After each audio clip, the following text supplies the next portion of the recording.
This is the Archangel 2210 here to give you another video review of Marvel Ultimate Alliance for the PS3. Now, with this game, it was... I really like the overall feel that they have with this, and this game, it came out at the same time as Justice League Heroes, which was, I believe, in 2006, if I'm not mistaken. So, of course, a lot of people compared it, and, thusly, Justice League Heroes could have been a little bit better, because this game was really amazing. Um, I like the overall comic book feel of the game, the whole comic book tone, where the design of the characters, the design of the places, and the fact that you went to all these spectacular Marvel places like Atlantis, Mephisto's realm, Murder World, Adelan, Laveria, just to name a few. You go to all these different places all over the Marvel universe. Um, and the story itself was a really great story because it captured the essence of like the spectacular, unbelievable, the impossible can happen type of thing, which is what I like about comics, is that the impossible can happen. Anything could happen in a comic book. So basically, the basic story was Doctor Doom tried to use some technology, and it was a series of plans, one after another, after another, after another, all seamlessly unrelated, random attacks, were all like little plans that were all lined up together to be this one massive plan that he had to steal Odin's power to reshape the world in his image, which for someone like Doom, who's a total egomaniac,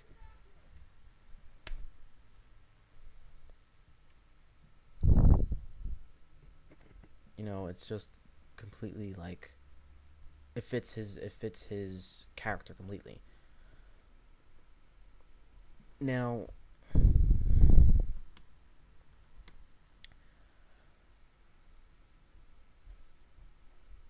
you get a nice amount of characters in this game. You can see from the box itself, you get Spider-Man, Elektra, Iron Man, Captain America, Ghost Rider, uh, the Thing, the entire Fantastic Four, Thor, you know, Wolverine. You get a nice amount of characters. And in the PlayStation 3, you get two exclusive characters, Colossus and Moon Knight. So, and in the PSP version, you get Black Widow, Hawkeye, Captain Marvel, and Ronin, all as the unlockable characters that all have unlockable costumes as well. Now,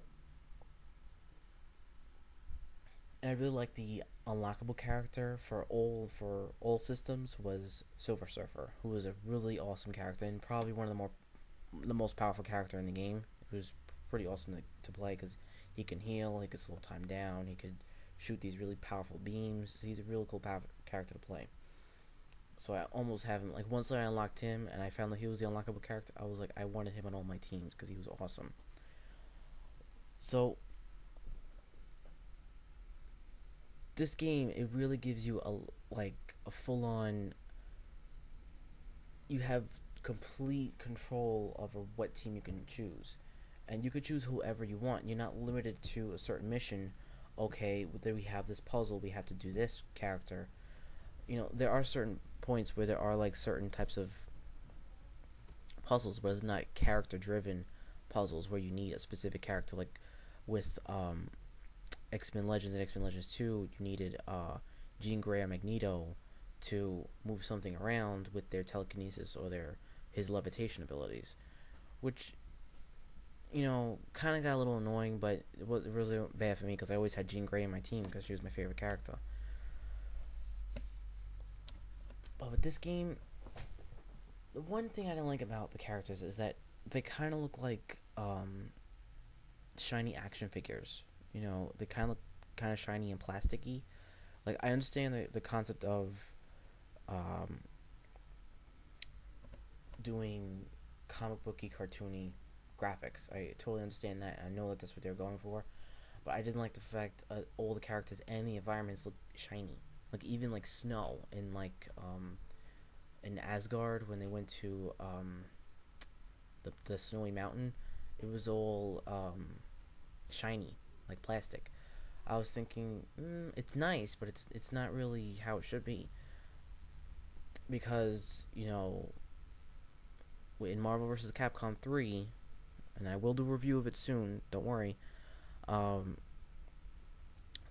it looks how I think the second one should have been, and how this one should have been. With it's cartoony, but it's not too like over the top. It looks really great. Now, I will eventually do a review of Marvel vs. Capcom 3, but first I'll do a review of this, the second one of this, and Super Street Fighter 4, and then that lead up into Marvel vs. Capcom 3. So look out for that one. That one's going to be a lot of fun. Anyway, now I actually would have liked a few more X-Men characters in this game, because I'm a huge X-Men fan. I know people are probably thinking right now, oh, but there was X-Men Legends 1 and 2. That should have been fine for you. If you want to play X-Men, play that. Yeah, I know, I understand. But in this game, we only get 4 characters. I would have liked maybe just 2 more, 3 more. That's it. I'm not saying like 5 or 10 more. Just, like one, like maybe 2 or 3 more, and that's it. Jean Grey, Cyclops, and Gambit. That would have been fine for me. I'm not asking for like maybe 7 more X-Men characters. Maybe 10 altogether of just additional Marvel characters, but have 3 of them just be X-Men, and the 7 could be anywhere else in the Marvel Universe. Black Cat, a few Avengers, just a few more characters thrown in. I don't know. When it comes to me, and you get to choose a huge roster of characters, I like to see a huge roster of characters, like 40 characters at least. And here, in these games, they always have it be like 32. 32, 32, 32. I don't know why. They're like stuck on that number. I don't know why. Like, put 8 more. Make it around 40. I like round numbers. Other than that, though, this was a fantastic game. Hours of fun. I didn't just play this game once. I played it like thousands and thousands of times. That shows just how great this game is. Because even if someone knows every nook and cranny of this game, which I do, and every little thing of how to do every puzzle really quickly and all the cheat codes and everything, it's still a great game to play, and I still have it, and it's fantastic, and it is hours of fun. Anyone can jump in and play. um, with co-op, they can jump on your team too, so that's another great thing. Anyone could just basically jump in and play the game with you. Now,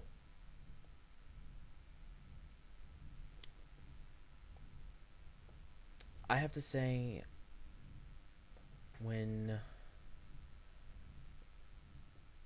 Doctor Doom was the villain, I was thinking, oh, this is kind of cool. This is really awesome. I was thinking, I was almost kind of expecting like another villain to pop up somewhere. I don't know. I know it's probably just me, but like another villain to kind of just like betray him, and then like you have another boss fight to battle or something like that. I don't know, or like he would have like, I don't know, maybe like Doctor Doom really wasn't the one pulling all the strings. It would have been like someone else that was like making him think he was pulling all the strings and type of thing, and you fight that villain. I'm just kind of going on a tangent. That's just me. My mind just kind of goes a mile a minute. But all in all, this was a fantastic game. Other than the fact I would have liked more characters, and the character design should have been less action figure-y and more comic booky. I think this is a fantastic game, and I think this is. I'm stuck between an 8 or a 9. I'm gonna give it an 8. I'm gonna give it an 8 because an 8 out of 10, mainly because I would like more characters, and for the character designs to not be plasticky. So if it was like 40 characters, and you get to 40 characters and they weren't so action figure, then this would have been phenomenal 10 right there, because acting was really great. The roster assortment of characters was really great and everything. The story itself was really great. Just that one little thing. Just that one little thing. I always like to have like huge array of characters. 8 out of 10. Gotta check it out. Gotta have it. It's a must-have for any Marvel fan, any fan that's of action RPGs, or just in general. If you're a fan of video games, a fan of comic books, this is a must-have game. This is a must-have game. Definitely must-have. Well, I'll be signing off for now, and stay tuned for more video reviews, rants, movie updates, and be sure to subscribe and leave a comment below.